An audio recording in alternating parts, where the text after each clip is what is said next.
qəhrəmanlardan birindən şəhid Tərlan Hüseynovdur. O, 1-ci Qarabağ müharibəsinin ağır və tarixçi illərində vətən sağçıya səs verərək döyüş meydanına yollanmış qəhrəman şəhidlərimizdən idi.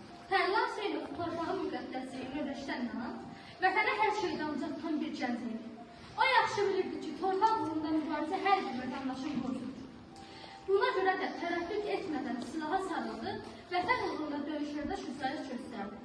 Onun üçün vətən sadəcə bir məkan deyil, namus və şərəf idi. 1-ci Qarabağ müharibəsi illərində bir çox igidlər kimi o da ən uca zirvəyə şəhidlik məqamına yükləndi. Onun həyatı yarımçıq qalsa da, idealları arzusu yarımçıq qalmadı.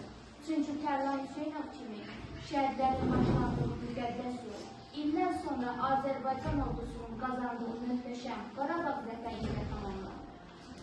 Bu gün azad Qarabağ torpaqlarında dalğalanan düşənci bayrağımız Tərlan Hüseynovun və onun kimi 1-ci Qarabağ şəhidləri olan qəhrəman